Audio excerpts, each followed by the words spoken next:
Chapter 690. Beneath the Buddhist Robe.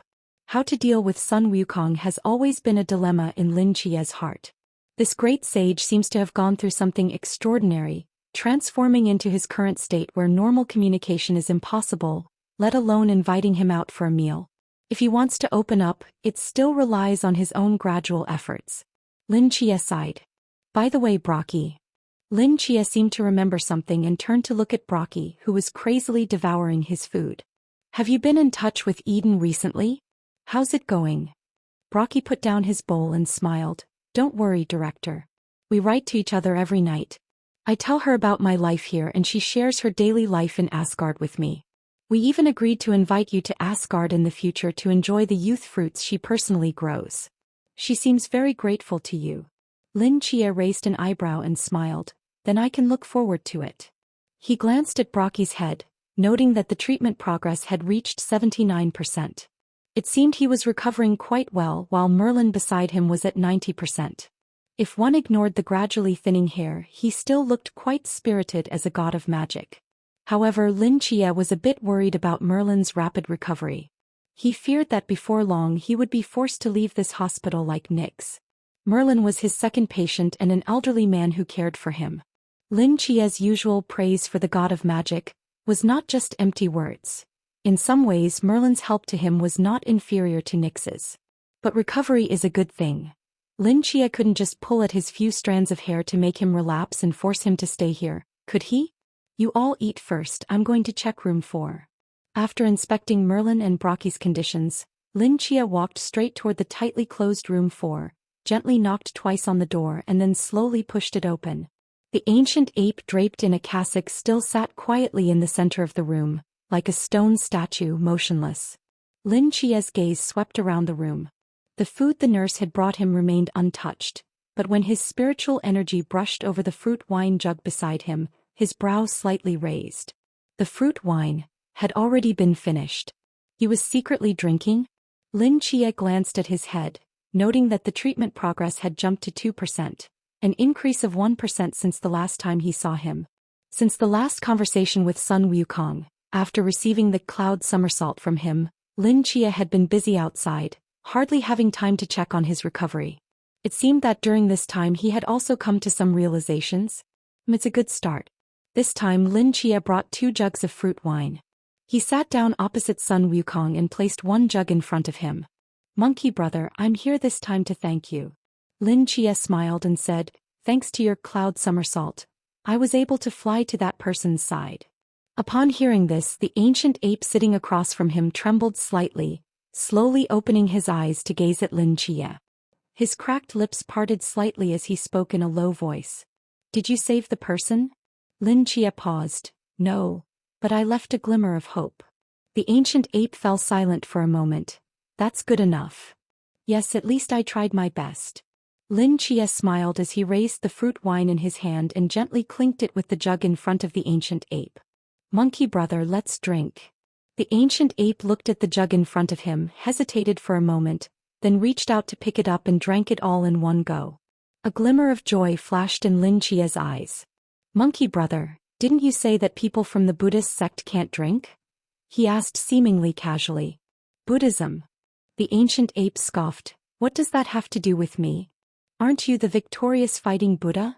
The ancient ape looked down at the empty jug in his hand, gazing at the colorful Buddhist robe draped over him, his eyes narrowing slightly. Victorious fighting Buddha, he murmured. It's nothing. He slammed the empty jug down on the ground, looked into Lin Chia's eyes and slowly said, Kid, this wine is too weak. Next time get me something stronger. Sure.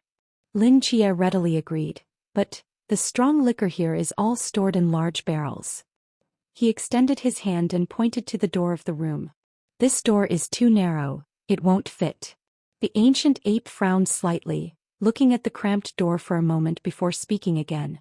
Then leave it outside, I'll go out to drink it. All right. A smile appeared on Lin Chia's face. Finally, he had taken the first step in coaxing Sun Wukong out of the hospital room. As long as he could communicate and step outside, Lin Chia was confident he could gradually help him recover. He stood up with the 2 empty jugs and walked toward the door. Just as he stepped outside, he hesitated for a moment and then stopped. Monkey brother. Lin Chia, wearing a white coat, stood there and turned back to look at him meaningfully.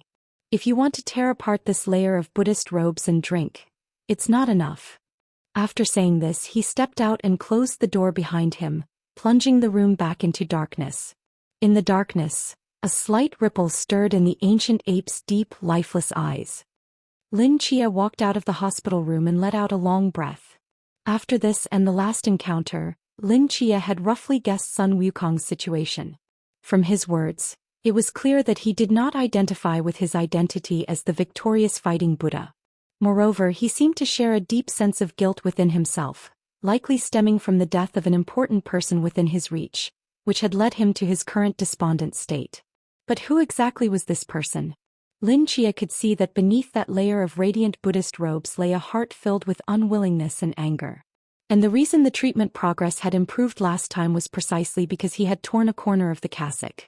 This meant that to help Sun Wukong recover, the key was to let him tear apart the Buddhist robes himself and fully release that heart of magic. Tear off the facade and see the true self. As Lin Chia speculated in his heart, he walked toward the kitchen. He had promised to provide Sun Wukong with stronger liquor, but currently the hospital only had fruit wine. To create stronger liquor would require some effort. Fortunately, he no longer needed to worry about such trivial matters personally. After the establishment of the 7 departments in the Divine Mental Hospital, there were plenty of staff, each with their own responsibilities. Brewing liquor could simply be entrusted to the catering department. As Lin Chia reached the kitchen door, he saw that only 2 people remained inside. A small, cute girl named Zhu and a tall, powerful white bear. Chapter 691. Slashing White Blade Soul. Big White. Stand still, I'm talking to you. At this moment, Zhu stood there with her hands on her hips, looking up at the white bear, which was 3 times her height, her small face full of seriousness. The white bear paused for a moment, slowly squatting down and curling into a ball, trying to make it easier for Zhu to look up at him without straining her neck. How many times have I told you? No sneaking food from the kitchen. You've snuck 5 grilled fish this month already. If this continues, I'll have to send you to the security department. The more Zhu spoke, the angrier she became.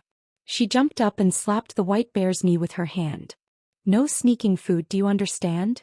Yes, I understand. Zhu boss. Don't call me boss. How many times have I told you? Outside, you should call me minister. Got it, Zhu minister. The massive body of the white bear held no intimidation in front of the small Zhu. He squatted there like a child who had made a mistake, not daring to breathe. Once a dominant figure in the mist, the Klein realm overlord, now reduced to being abused by his young superior for sneaking 5 fish, made him ponder what the workplace had truly brought him. All right, if you understand, you can go now. Zhu calmed down and waved her hand. The white bear let out a sigh of relief, slowly standing up and turning to walk out of the kitchen, just as he bumped into Lin Chia, who was walking in. Upon seeing Lin Chia, his body trembled and he immediately bent down to greet him. Good day, director. Lin Chia nodded slightly, his gaze passing over him as he walked directly into the kitchen. Just as he was about to say something to Zhu, he suddenly froze in place. Wait, what just walked past? He quickly turned his head to look at the large bear figure that was dejectedly walking toward the end of the corridor and suddenly shouted. Stand there. What? You found the knife soul. In the courtyard, Gu Yuanliang and Yu Gongqing looked at Lin Chia with expressions of disbelief. Lin Chia nodded seriously. The soul body is intact, possesses intelligence, is powerful, voluntary, and has spatial properties. I found it. When he had previously heard Gu Yuanliang describe the limitations of the knife soul, Lin Chia thought that finding a suitable knife soul was nearly an impossible task. Until last night when he discovered the white bear in the Asylum of the Gods. All the caregivers in the Asylum of the Gods were soul bodies, and under the nurturing of the asylum itself, the souls were not only intact but even gradually increasing in strength. This white bear was the Klein realm overlord that Nyx had sent to be killed during the battle in the mist. Lin Chia still remembered how easily it could traverse the void, appearing and disappearing to launch attacks from any angle, knocking Kalen away with a single palm. In a way, its abilities perfectly matched the Zhanbai, which could ignore distance when striking. The white bear met all the conditions to become a knife soul.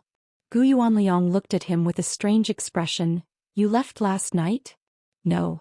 Then where did you find the knife soul? You're not still dreaming, are you? Lin Chia spoke helplessly. In any case, I did find a suitable soul body. How do I store it and integrate it into Zhanbai? Gu Yuanliang scrutinized him for a long time, confirming he was serious, then turned and walked to a box in the corner of the courtyard. After rummaging for a while, he pulled out a silver box.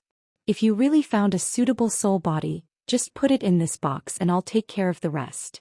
Lin Chia took the box and nodded. Asylum of the Gods.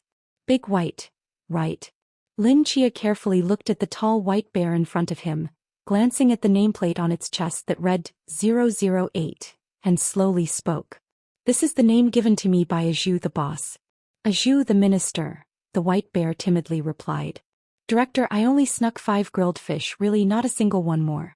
Aju, the minister has already scolded me, you don't need to. I'm not here for that. Lin Chia shook his head slightly. The white bear was taken aback. Not for that. What else could it be? What mistake had he made now? Lin Chia cleared his throat, gazing into its eyes, and spoke in a persuasive tone. I can see that your potential is far greater than what others perceive. Your future holds infinite possibilities and your current position is limiting your potential. The white bear stared blankly at Lin Chia, somewhat confused by this line of reasoning. So, I want to promote you. Promote. The white bear's interest was piqued at those words. Director, are you promoting me to be the minister of the dining department? The minister of the dining department was a cushy job. Not to mention, during this time, Aju had secretly eaten over 20 grilled fish in the kitchen by taking advantage of her position, which was enough to make the white bear envious. If it became the minister, wouldn't it be able to eat freely? Lin Chia thought for a moment. Yes, minister, but not of the dining department. It's a new department that's been established. What department? A department focused on combat, but it's different from the security department. Lin Chia glossed over this question. After the promotion, you will report directly to me and no one else will be able to command you. Moreover, you will be able to leave this asylum and gain a certain degree of freedom. Upon hearing the last sentence, the white bear's eyes lit up. Combat, freedom, no problem. The once dimming flames of dominance in its eyes reignited fiercely. After all, it was still a powerful mystery of the Klein realm. Having been domineering outside for so long, now it couldn't even eat a grilled fish in this asylum without being scolded. It was truly fed up with this life. Now that such an opportunity lay before it, it had no reason to refuse. Lin Chia nodded, pulling out a silver box from his pocket and slowly opening it. The box itself seemed to have a soul body state, allowing it to be brought into the asylum. As he opened the box, a black vortex began to swirl inside. Think it over, just step in, Lin Chia said earnestly. From now on you will be my knife soul, accompanying me in battles far and wide. The white bear stared at the black vortex for a long time, took a deep breath and made up its mind. Its massive form crashed into the surface of the vortex, and in the next moment, it vanished within as if it had never existed. Lin Chia slowly closed the box and turned to walk out of the asylum. Chapter 692, Human Circle. Mist. Japan's coastline. The fierce wind swept through the waves, rolling and howling beneath the dead silence of the sky. Amidst the chaotic mist, a faint light flickered into view. It was a ship not large in size, violently swaying between the waves. At the bow stood a graceful figure dressed in a deep blue robe, holding a long black box. She stood there quietly, unmoved by the crashing waves against the deck, as steadfast as a rock. The seawater flowed back into the ocean from the deck, yet the girl remained completely dry, not even glancing at the water. She simply stared into the mist ahead, where the vague outline of land gradually emerged. Wu Xiangnan stood in the cabin, controlling the ship while his gaze fell on the girl at the bow, his expression somewhat helpless. This girl really doesn't care about her life. He glanced at the nautical chart beside him. They were nearing the end of this sea area, entering the territory of Japan, and the meeting point with the Shangye Society mentioned by Zhuqing should be nearby. Just as Wu Xiangnan was carefully observing his surroundings, a red dot suddenly lit up on the screen, approaching the ship at an astonishing speed from afar. Its speed was too fast, completely surpassing that of any sea vessel, and it didn't seem human at all. Wu Xiangnan turned to look in the direction from which the red dot was coming, and saw a white figure like a sharp arrow rapidly closing in amidst the rolling waves. At the bow, the girl Jialon, who was gazing into the distance, seemed to sense something. Her brow furrowed and the long black box in her hand suddenly opened, revealing a golden spear that shot out. She grasped the spear, her figure swaying as she instantly dashed to the other side of the deck, thrusting the spear toward the direction of the approaching white figure. A thick golden beam of light shot forth, piercing through the deep sea. Boom! A massive column of water erupted, lifting the ship directly, and after a brief moment of weightlessness, it crashed heavily back onto the surface of the sea. Amidst the violent swaying, Jialon still tightly held onto the golden spear, her eyes fixed on that spot in the sea. In the 2 years she had drifted alone in the mist, she had encountered such mysterious attacks from the depths of the sea almost every day. Now, responding to such sudden crises had become an instinct ingrained in her bones. At the same time, a white figure emerged from the waves, standing in midair above the sea surface. His slightly curled golden hair swayed gently in the wind, and he held a Western knight's sword, confronting Jialon at the bow. As Jialon clearly saw the person's appearance, a hint of confusion flashed in her eyes. Not mysterious? Is he a person? With white skin, golden curls, blue pupils, and a high nose. He doesn't look like someone from the Great Xia, does he? A Westerner? Just as Jialon was puzzled, the man spoke first, his tone seemingly quite displeased. Hey, what are you doing? I almost got hit by your spear. This golden-haired, blue-eyed man spoke standard Mandarin, even with a hint of a northeastern accent, sounding somewhat awkward. Jialon stood frozen in place. You must be the night watchers from Great Xia, right? The man glanced at Wu Xiangnan, who had just stepped out of the cabin, and continued, I am the 6th envoy of the Shangye Society, codenamed Knight, serving as the sentinel for this operation to destroy the human circle in Japan's Takamagara. One of our own. Jialon silently lowered her golden spear, apologizing. I'm sorry. I got used to it. She paused. I am Jialon, a member of the 5th Special Team of the Great Xia Night Watchers. Wu Xiangnan, Great Xia Night Watcher. Wu Xiangnan approached the bow, extending his hand apologetically. Sorry, we thought you were a mysterious attacker because of your speed. The knight shrugged, shaking his hand with a hint of resignation. Forget it, as long as we meet safely. Let's go to the cabin and talk. The three entered the cabin and sat down at a round table. The knight curiously surveyed his surroundings, seemingly intrigued by the ship's decor. Did you come directly from Great Xia by ship? Yes. Great Xia. A look of longing appeared in his eyes. The only free place in this world, I've always wanted to see it. You're not from Great Xia, are you? No, I used to be a slave raised in the human circle in London. Later, the leader blew up the human circle, and I regained my freedom. After that, I joined the Shangye Society and started working for the leader. Then how is your Mandarin so good? Before joining the Shangye Society, everyone had to undergo Mandarin training. That's when I learned it. The knight smiled. Hearing this, Jialon couldn't help but ask curiously, human circle, what exactly is it? The knight glanced at her, setting down his cup, and countered with a question. Do you know what the Divine Kingdom is? It is the dwelling place of the gods. Exactly. The knight nodded, explaining earnestly, the Divine Kingdom, as the abode of the gods, is also the main source of their divine power, and what supports the existence of the Divine Kingdom is faith. Faith comes from humanity and from the myths and legends that circulate in the world. After the mist descended, many divine kingdoms sacrificed their lands and people for self-preservation, but they would deliberately keep a portion of humanity, raising them in a specific place. Because once their citizens all perish, the bloodlines and the myths that have been passed down for thousands of years will also be lost, and the power of faith they can wield will significantly diminish. The human circle is the place they use to raise humans, spread divine light, collect faith, and allow them to breed. Jialon pondered for a moment. Similar to a farm for raising humans? That's one way to understand it. The knight nodded.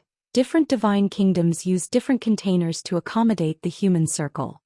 Some open up a separate area within the divine kingdom as a place to raise humans, But this method is relatively low-end because the number of humans it can accommodate is quite limited, and the area is also restricted, which can provoke the dissatisfaction of other gods, just like you wouldn't want your bed next to a pigsty. Others, however, use some kind of divine artifact as a vessel, placing all surviving humans within this artifact, like a fish tank, allowing them to form a self-sustaining world. This method can accommodate a large population and allows them to operate independently without the need for divine management.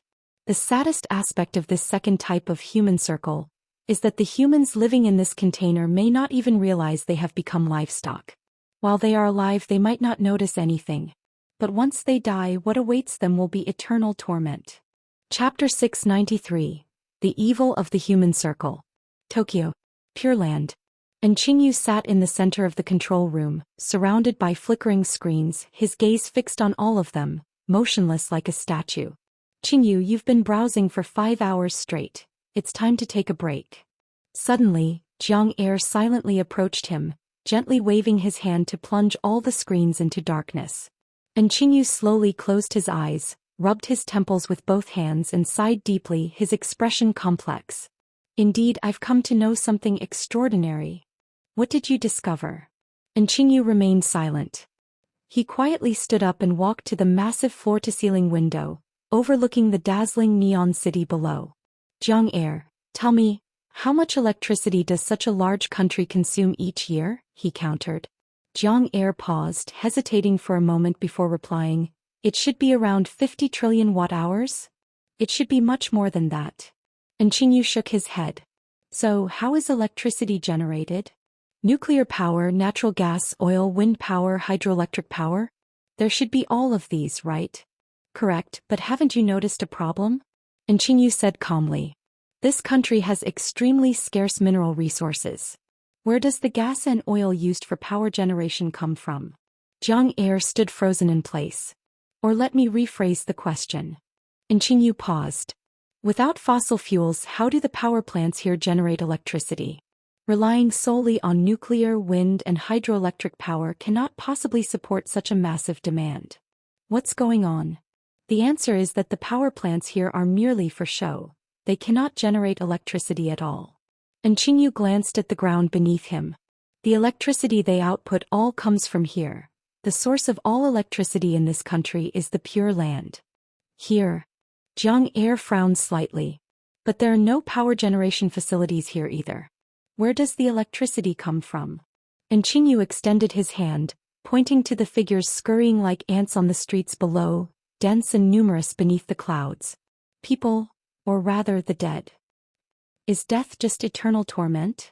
Jialan seemed unable to comprehend this statement. Let me put it this way. The knight continued to explain. For humans to survive, they need water, air, soil, food, energy. And the artifact itself does not automatically generate these, but it can create them out of thin air by absorbing souls. The people living in this human circle drink every drop of water, breathe every breath of air, and even use every kilowatt of electricity, all driven by the souls of the deceased. Burning the bodies of living beings releases a large amount of heat, while igniting human souls produces astronomical energy. So, to maintain the operation of this human circle, a large number of people must be killed, using their souls as nourishment? Wu Xiaonan pondered. But what if the number of naturally deceased within the human circle cannot keep up with this consumption? Wouldn't this cycle be broken? It's not that simple. The knight shook his head. Have you forgotten that to preserve themselves, the gods sacrificed the vast majority of lives, and the number of those lives is counted in the millions or even billions. Just the lives they sacrificed are enough to sustain the operation of the human circle for quite a long time. So, in a sense, the reason people in the human circle can live and offer their faith is that countless ancestors' souls are burning as fuel for the world they inhabit. Jialan spoke with a furrowed brow. That's utterly insane. Exactly, so the existence of the human circle is inherently evil. The knight continued. The more humans raised within the human circle, the greater the energy consumption, and the more human souls used as fuel, the heavier the sins of this city. Disrupting, attacking, or even destroying the human circle is one of the core objectives of our organization, the Xie Society. Destroy? Wu Xiaonan asked in confusion. What happens to the humans raised inside after the human circle is destroyed? Generally speaking, we rarely carry out destruction. At most, we blow up the temples or statues used to collect faith and rescue some of the people within. If we really have to execute destruction, it depends on the scale of the human circle. The knight shrugged and replied, if the number of raised individuals is less than 500,000, we will transfer them to the utopia created by the leader, where they can continue to live.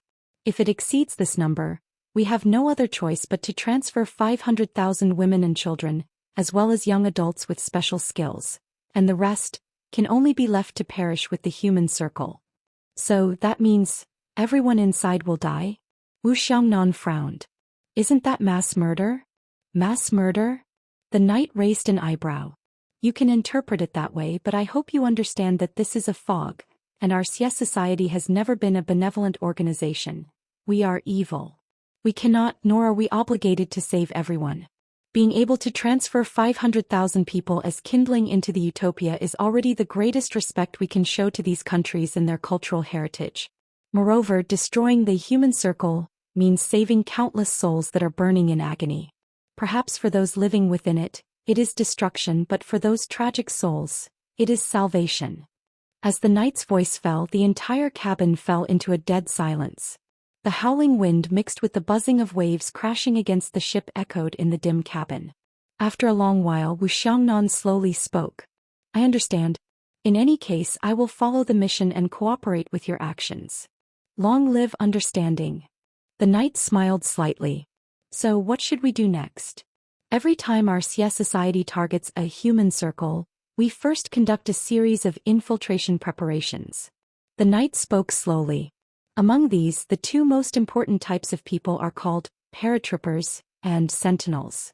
Since the human circle is crucial for the divine kingdom, entering the human circle is not an easy task. The key to infiltrating the human circle lies in finding the gap that connects it to the outside world. Chapter 694, Sentinel. Even if it is a divine artifact, it is not perfect, especially after accommodating so many humans. There will inevitably be gaps connecting it to the outside world. And the paratroopers are the ones tasked with finding those gaps. More than half a year ago, the president arranged for 133 paratroopers to set out from different directions to search for gaps in the Japanese human circle. Up until a month ago, 132 of them had failed, but one paratrooper has yet to return, and his positioning device has completely vanished from the map. We speculate that he must have successfully infiltrated. He successfully entered the human circle? Wu Xiangnan hesitated for a moment before asking, if he went in alone, wouldn't he be discovered? After all, that's a completely unfamiliar country, and it should be under the watch of the gods of Takamagara, right? Please do not underestimate our professionalism, the knight replied seriously. All paratroopers undergo systematic training before departure, mastering Japanese perfectly and studying the behavioral habits of the Japanese people. Coupled with their exceptional stealth and counter-tracking skills, it is not so easy to be discovered. I see. Once the paratrooper lands, he will use a special device to locate the gaps within the human circle, and set up a positioning system near the gap. Then it will be the sentinel's job. The sentinel needs to find the gap itself from the outside using the paratrooper's positioning and enter the human circle through the gap to conduct a systematic analysis of the situation inside, including the number of humans being kept, whether they have developed technology, whether there are reserves of firearms, whether forbidden items can be used, and the extent of divine authorities' infiltration, among other things. After completing the analysis, the sentinel will send the report back to the headquarters of the Upper Evil Society, and only then will the main force set out to execute the mission. The knight sat up straight and smiled. I am the sentinel for this human circle destruction plan. Hokkaido. Kohara Yashiki stared at the silver box in front of him, lost in thought. You really didn't leave here last night? Then where did this soul body come from? You can't tell me that there's just the right soul body lying in my warehouse, can you? He couldn't help but ask. How it came is not important. Lin Chia shook his head. The soul body has been secured. When can it be forged? Kohara Yashiki thought for a moment, This is my first time forging a knife soul, so I might be a bit inexperienced. Including the time to repair the blade, it will probably take about half a month. Good, Amamiya Haruki said. We'll come back for the knife in half a month. Where are you going? To investigate some matters. Amamiya Haruki did not reveal too much to him. Kuhara Yashiki nodded slightly. In that case, I won't see you off. You can go on your own. I need to hurry and forge the knife. Without waiting for the two to respond, he directly picked up the silver box and the white slash, and quickly walked toward the nearby forging area, his bloodshot, haggard eyes filled with unprecedented excitement. Lin Chier and Amamiya Haruki exchanged glances and walked toward the door. Once the two left, Kuhara Yashiki solemnly placed the box and white slash on the table, his right hand resting on the hilt of the gray long knife at his waist, slowly drawing it out. The ninth of the Katsu 9 blades. Divine concealment. An old man in a gray robe appeared before him out of thin air. Master, please lend me a hand. Kuhara Yashiki deeply bowed to the old man. The gray-robed elder stroked his beard, his gaze sweeping over the knife and the box, his expression somewhat emotional. I didn't expect that after my death I would still have the opportunity to forge a Katsu knife. This knife and this soul body have great potential. If the forging is successful, this 10th knife should exceed our expectations. Master, during the forging of the Katsu knife, the aura emitted will inevitably alert the gods of Tianjin. Can you perfectly conceal the aura? Of course, the gray-robed elder said matter-of-factly. The ability of this divine concealment is absolute concealment. Although it has no offensive power, it is the best in the world for hiding one's aura. Then I will trouble you, master. As soon as the words fell, an invisible ripple emanated from this divine concealment, at his waist, covering the entire ancient house in the mountains. Immediately the ancient house began to fade and become transparent like a mirage, eventually disappearing completely from the mountains as if it had never existed. Lin Chia, who had just stepped out of the ancient house, let out a soft gasp, turning his head in surprise to look at the empty space behind him, confusion evident in his eyes. They concealed their existence. Amamiya Haruki was not surprised by this. Forging the Katsu knife is a significant matter. The environment must be absolutely safe, and that divine concealment can achieve this. However, we have these two tokens. As long as we get close to this area, they will sense us and open the door. Tokens, are they something like passes? Lin Chia nodded thoughtfully. This half-month is just right to fulfill our agreement and accompany you to that place. Lin Chia did not forget his deal with Amamiya Haruki. Where exactly do you want to go? Can you tell me now? Amamiya Haruki replied. I want to go to a ruin. A ruin? Lin Chia seemed to recall something. Is it the one you mentioned before, the one your master and Yuzuriha Kurotetsu went to? That's right. I want to personally visit that ruin to clarify the cause of my master's death. Moreover, Yuzuriha Kurotetsu's royal blood should have been obtained there as well. I want to investigate what royal blood actually is. Hearing the last sentence, Lin Chia also became interested. If he guessed correctly, he himself was also a possessor of royal blood, but he still did not understand what the so-called royal blood truly was. This trip with Amamiya Haruki to that ruin might just unravel this mystery about himself. That ruin doesn't allow the use of Katsu knives? Lin Chia recalled Amamiya Haruki's description at the time and asked. To be precise, the abilities of the Katsu knife cannot be used there, Amamiya Haruki explained. According to Yuzuriha Kurotetsu, once the abilities of the Katsu knife are activated there, the knife will fly out of hand and directly fall to the deepest part of the ruin. Even the knife soul cannot be directly moved back into the sheath. So eerie. Lin Chia fell into deep thought. A ruin where the Katsu knife cannot be used. I wonder if forbidden items can be used? Where is this ruin? Lin Chia asked. Right here in Hokkaido. Chapter 695. Warrior Princess. By the time the two of them came down from the mountain, it was already noon.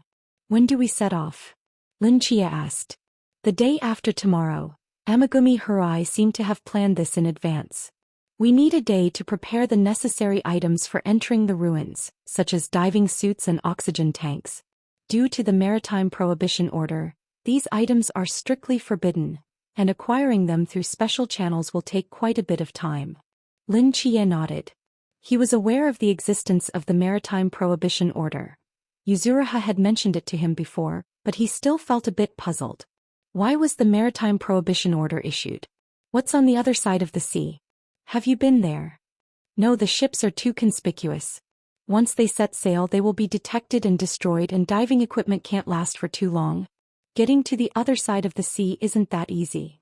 Amagumi Hirai thought for a moment and added, perhaps Yuzuriha Heija has been there. With Chizuru, he can fly directly across the sea area. Did he say anything? Not really. Lin Chia felt a bit helpless.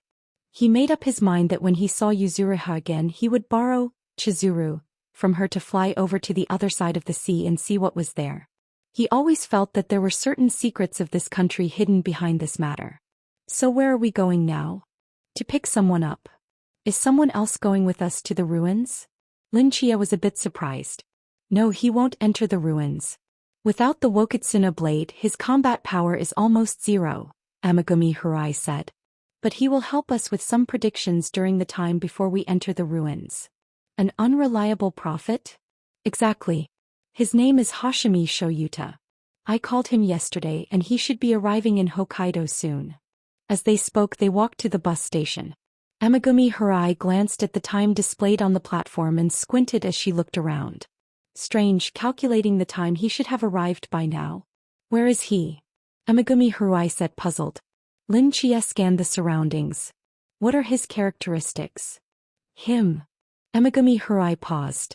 Nothing special, just an ordinary high school student. But he has a woman with him who looks very, enchanting, the kind that you would notice at a glance in a crowd. Upon hearing this description, Lin Chia seemed a bit confused but still closed his eyes, extending his mental energy to search the area. After a moment he opened his eyes, his expression extremely strange. Is the woman you mentioned the one with fox ears and 9 fluffy tails, particularly voluptuous, and her eyes are golden yellow? Yes, did you find them? Where are they? Oh, she's with an inconspicuous-looking high school student, picking out clothes in the adult store around the street corner. Amagumi Hirai said with certainty, that's definitely them. In the adult store filled with a pink atmosphere, Hashimi Shoyuta stood in the corner, his face flushed as he watched the enchanting woman frantically selecting uniforms, swallowing hard. Wyokai, we should go. He quickly glanced outside, seeming a bit anxious. If Amagumi finds us here, I will. The fox girl raised an eyebrow, turned around and leaned in close to his ear, whispering in a voice full of temptation. What will you do? The warm breath brushed against Hashimi Shuta's ear, making his face turn red to the roots of his hair as he quietly said, I would be very embarrassed. What's so embarrassing about it? The fox girl picked out a tattered pink top from the basket, her enchanting golden eyes narrowing slightly. Shoyuta, what do you think of this outfit? Too bad this size is too small for me to wear. She looked down at her chest, letting out a frustrated sigh. Hashimi Shoyuta followed her gaze to a certain spot, as if he thought of something and couldn't help but swallow again, turning his head away. We really should go. Do you really want to leave? Yes. Then call me Wani-chan, and let me hear it. Hashimi Shuta's mouth twitched slightly. No. Then let's not rush to leave. Wait for me to try on this outfit in the fitting room. Do you want to come in with me? I can't try anymore. And who wants to go in with you? Hashimi Shuta's cheeks were burning. The fox girl smiled at him, remaining silent, seemingly waiting for something. Hashimi Shoyuta pressed his lips together, quietly glanced around to ensure no one was nearby, and then whispered in a voice as tiny as a mosquito's. Wani-chan. Although your voice is a bit small, I won't make it hard for you. The fox girl's face instantly blossomed into a smile. She turned around, paid for the basket of uniforms, and walked over to Hashimi Shuta's side. Let's go, we should head out. Hashimi Shoyuta finally let out a sigh of relief. As they reached the entrance of the adult store, they saw 2 figures standing there, looking at them with a subtle expression as if they had been waiting for a long time. Hashimi Shoyuta froze in place. Amagumi Hirai glanced at the store sign and then at the bags in the fox girl's hands, unable to help but speak up. You too? Amagumi. Hashimi Shoyuta stammered. When did you arrive? Since the 2 of you started whispering over there. At that moment Hashimi Shoyuta felt an overwhelming urge to escape this world at light speed. Let me introduce you. This is the invader Lin Chia. Amigumi Harai turned to Lin Chia and said, "These two are the Blade Master and the Blade Spirit of Wokitsuna." Lin Chia nodded with a subtle expression. Meanwhile, the fox girl stood quietly with her bags, her golden vertical pupils fixed on Lin Chia, seemingly pondering something. After the introductions were complete, Amigumi Harai led them toward the house she had rented in Hokkaido. Hashimi Shoyuta and the fox girl walked in front, while Lin Chia deliberately slowed his pace to walk beside Amigumi Harai, lowering his voice to ask. "The relationship between the Blade Master and the Blade Spirit seems a bit unusual? Perhaps. I really don't know much about their situation." Amigumi Harai shook her head. Lin Chia glanced at the bags in the fox girl's hands. "By the way, aren't Blade Spirits supposed to be spiritual entities? Why does this Wokitsuna have a physical body? That's what makes Wokitsuna different from other Wokitsuna blades," Amigumi Harai explained. "She can switch between spiritual and physical forms, and her own strength is extremely powerful. She can live independently in this world without relying on others, meaning her combat power is not affected by her Blade Master. Even if her Blade Master is an ordinary high school student, it doesn't diminish her top-tier status among the Wokitsuna blades. She is the strongest in single combat among the Wokitsuna blades, known as a human-shaped nuclear weapon. One of the Wokitsuna blades, Wokitsuna." Chapter 696. Comparing Sizes and Arm Wrestling. In a Japanese style in Lin Chia, Ayumi Harai, Hashimi Shoyuta, and the fox girl sat around a square table, steam rising from the teacups in front of them, filling the air with a fragrant aroma.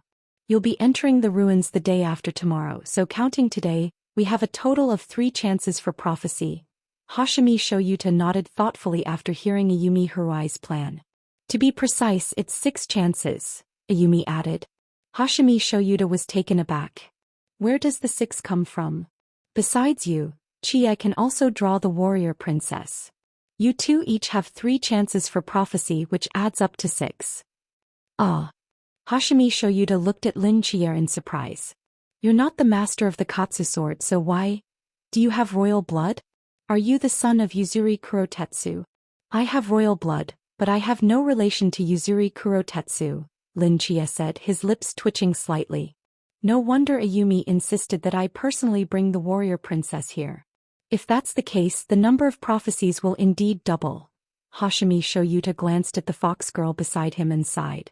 "However, to obtain a prophecy, you must first win against her in the game. Otherwise there will be a punishment." Mid-sentence, Hashimi Shoyuta suddenly froze in place. It seemed he had thought of something, looking at the fox girl before shifting his gaze back to Lin Chia, his eyes widening in realization. "What's wrong?" Lin Chia asked, puzzled. "Ayumi already told me that only by defeating the warrior princess can we obtain a prophecy.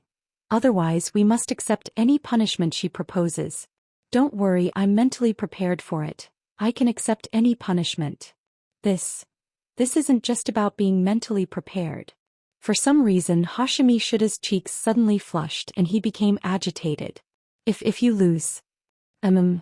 If you lose then, Hashimi Shoyuta flailed his arms for a while but couldn't get a word out. Finally he slumped onto the table, seemingly a bit angry.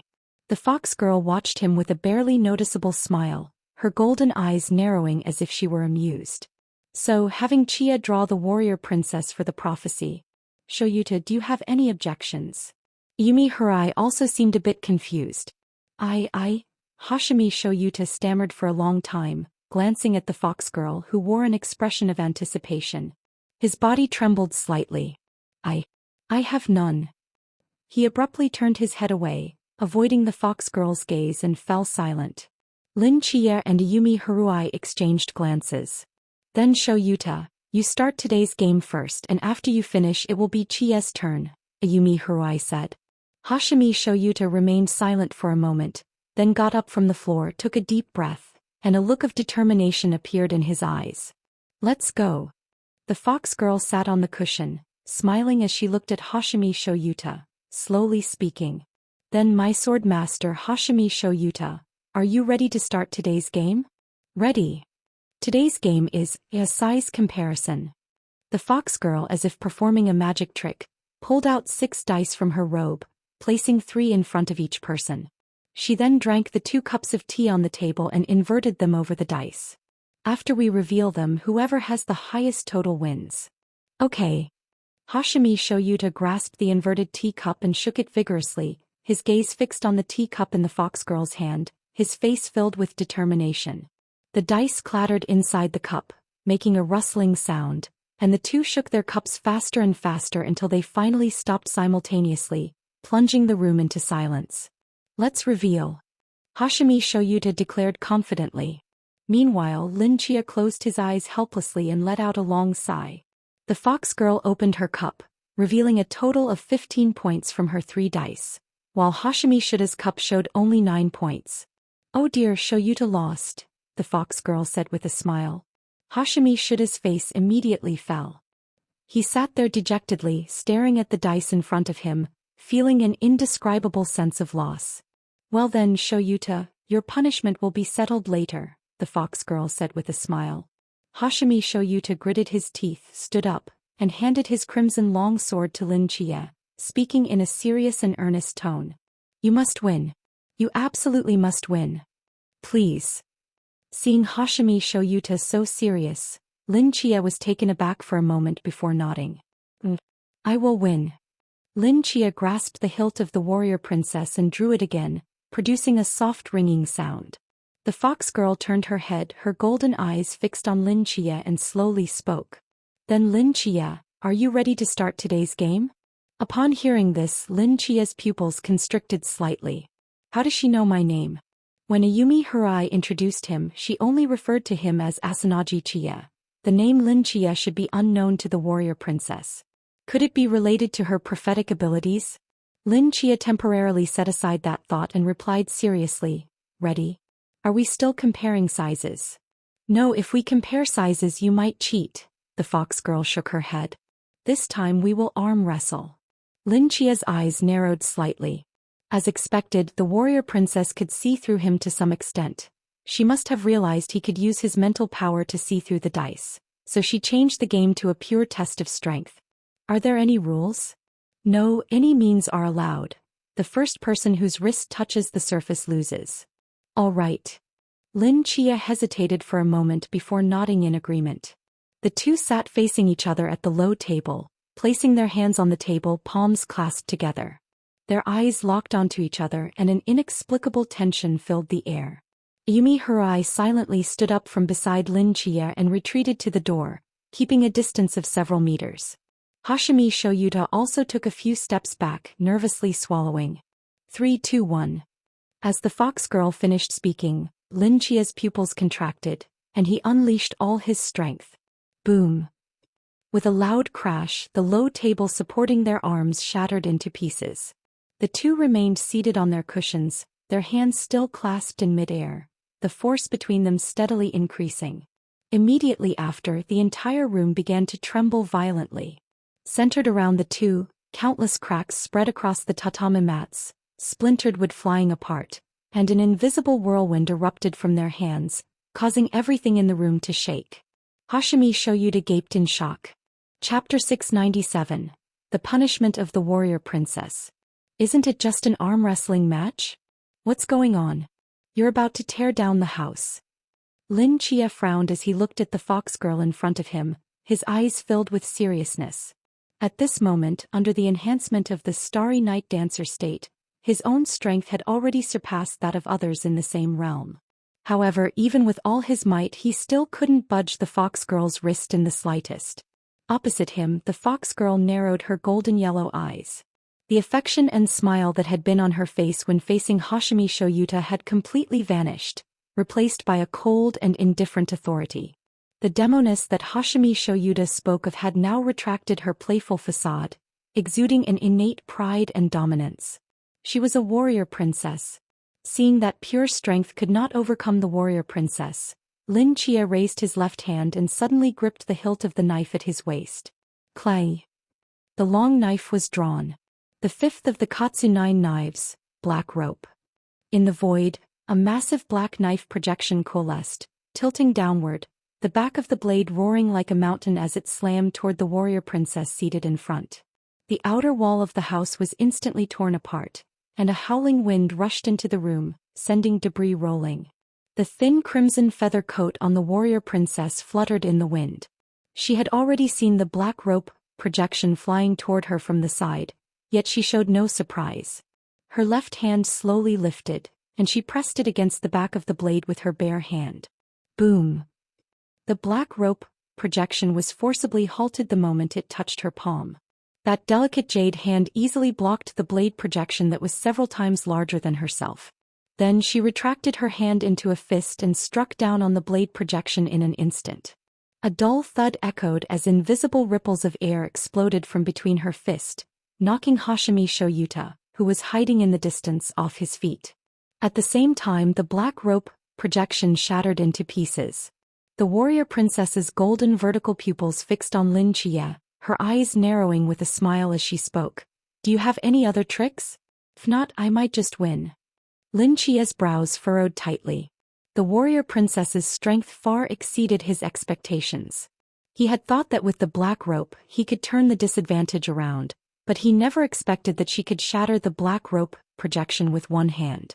Although he hadn't used all his strength in that strike, if he had, the entire street would likely have been affected, and he still might not have won against the warrior princess. He did have other means, but summoning Mumu to bombard the warrior princess with missiles seemed unnecessary. After all, this was just a game. After pondering for a moment, Lin Chia helplessly closed his eyes. "In this round I lost." As his words fell, the aura around the warrior princess gradually receded. She released Lin Chia's hand, the authority and pressure on her face fading away as she smiled and spoke while sitting on the tatami mat. "Then you will need to accept my punishment." Lin Chia nodded. "I accept the loss." Seeing this, Hashimi Shoyuta suddenly sat up from the ground and rushed in front of the two, stammering to Lin Chia. How did you lose?" "I really can't win against her," Lin Chia sighed. Then you too." Hashimi Shoyuta turned to look at the warrior princess, who was silently smiling with a teasing expression, his ears turning red. For some reason, an inexplicable emotion surged in his heart. He clenched his teeth and said nothing, not even taking the warrior princess with him, and directly ran out of the room, not knowing where he was headed. Lin Chia looked at the warrior princess in confusion. "What's going on?" "It's nothing." The warrior princess watched Hashimi Shoyuta storm out in a huff, her lips curling into a wide smile, seemingly in a very good mood. "Now, I must announce the details of your punishment. You can go ahead. Your punishment is..." Outside the house, Amaya Seiwi looked at the house that was already riddled with holes, lost in thought. This house was rented by him. How could a game escalate to this extent? How much would it cost to repair this level of damage? He didn't know how much of the money he had worked hard to earn as a host would be left after fixing the house.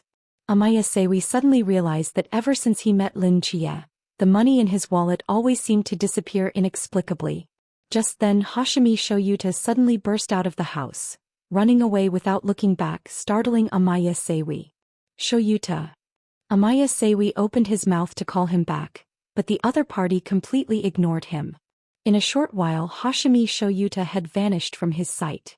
Hashimi Shoyuta ran down the small path, head down, crossing 3 streets in succession until he reached the T intersection by the coast, where he finally slowed down.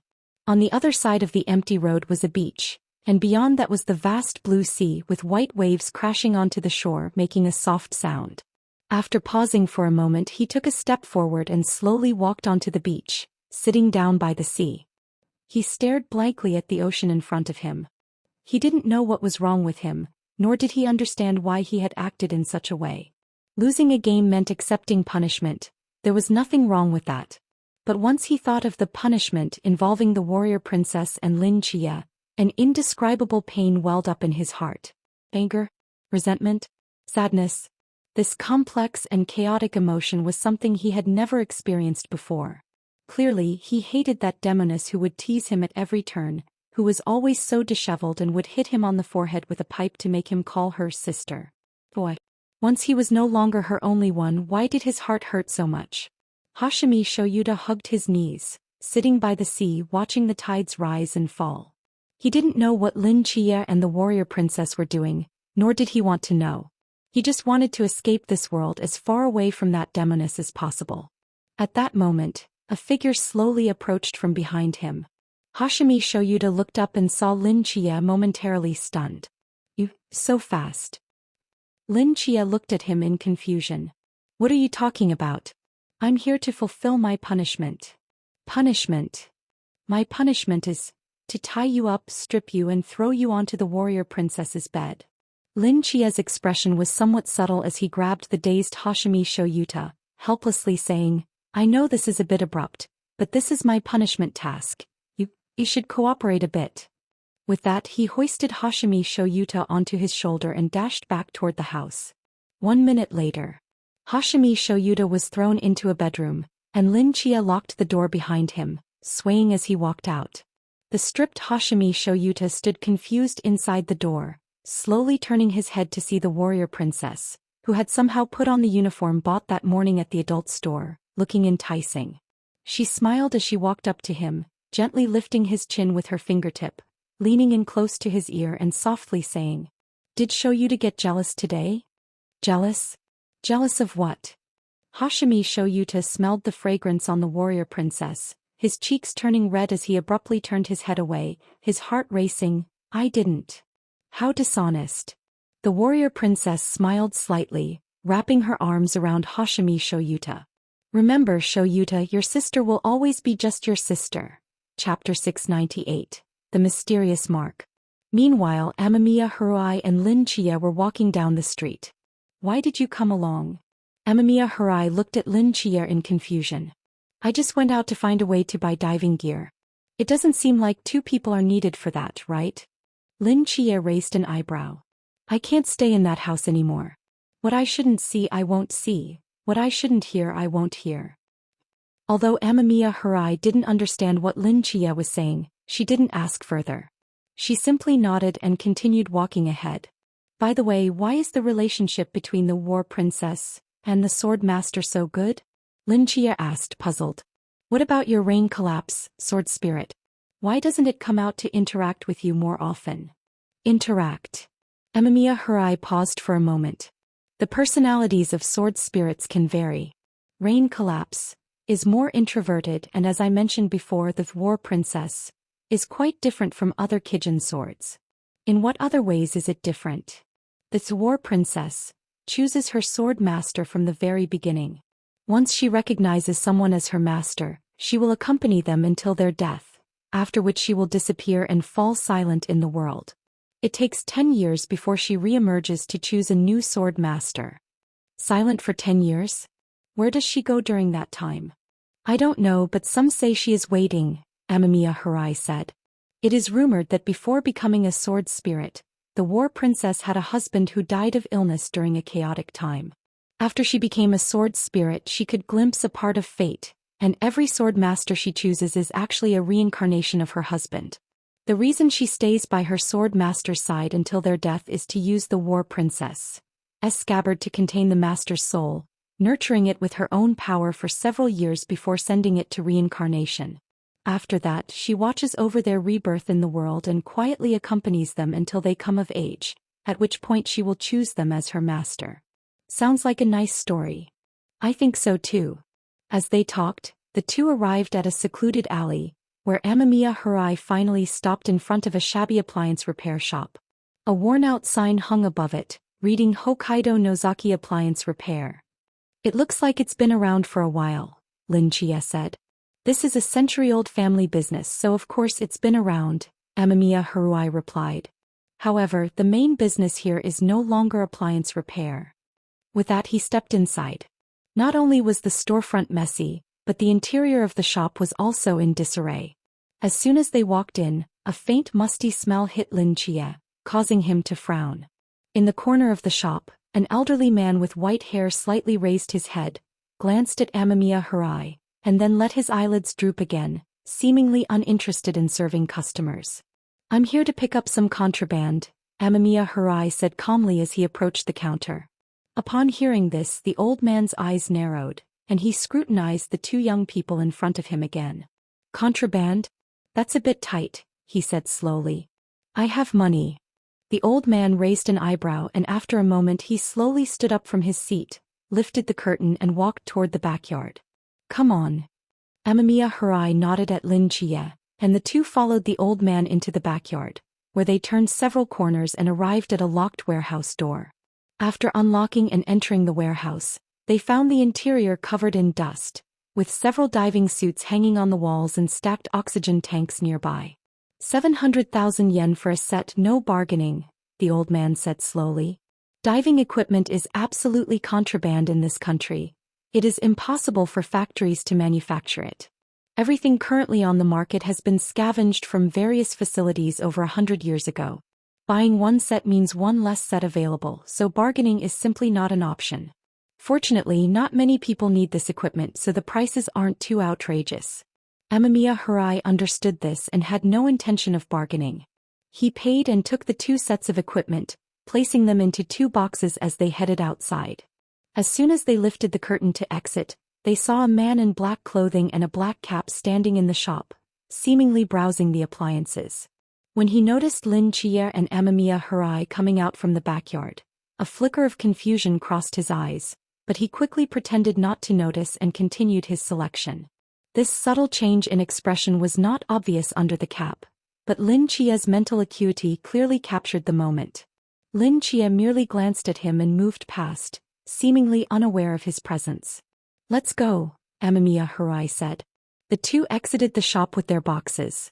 After a while, the man slowly approached the old man and spoke in a lowered voice. Is there more contraband? That person is also here to buy diving gear. Outside the shop, Lin Chia suddenly spoke up. Amamiya Harai was taken aback for a moment before realizing who Lin Chia was referring to. Is there someone else who wants this stuff? Where does he want to dive? I don't know, but he doesn't seem like an ordinary person, Lin Chia said firmly. His hands are calloused, his steps are light, he must have trained. He has likely held a gun for a long time and his gaze is very sharp. It seems he sensed something was off with us, showing a strong sense of vigilance and counter-surveillance ability. Moreover, there is a spear mark on his palm. A spear mark. Amamiya Harai thought for a moment. Japan shouldn't have such large organizations. If it's a small civilian group, I'm not sure. His skills and vigilance don't seem like something a small organization could train. True. Lin Chia pondered for a moment. Is it possible that his destination is the same as ours? The ruins. Amamiya Harai frowned slightly. In Hokkaido, buying diving gear does indeed suggest that possibility. But very few people know about this place. How did he find out? Mist. A ship slowly approached the shore through the rolling waves. Although it was still daytime, everything remained hazy under the shroud of mist, and even the sky appeared dim. Jialon, Wu Xiangnan and the knight stepped off the ship, their feet touching the beach as they looked up at the city ruins enveloped in fog, their eyes narrowing slightly. The broken buildings, fractured roads and all the surrounding plants had withered and decayed. Nearby, a cluster of low houses huddled together, exuding a chilling aura in the dim mist, devoid of any signs of life. Is this really Japan? Jialon asked, holding a black box and glancing around. It looks pretty rundown. Since the mist descended, this place has become a forbidden zone for life. Everything still looks like it did 100 years ago, so of course it's very dilapidated, Wu Xiangnan explained. Moreover, from the direction we landed, this was never the central area of Japan. It's just a large island on the outskirts. A large island. Jialon walked to the roadside, looked up at a dilapidated shop sign and turned to ask. Do you recognize the characters on it? What does it say? Wu Xiangnan looked up at the sign, paused and said, It says, Hokkaido Nozaki Appliance Repair.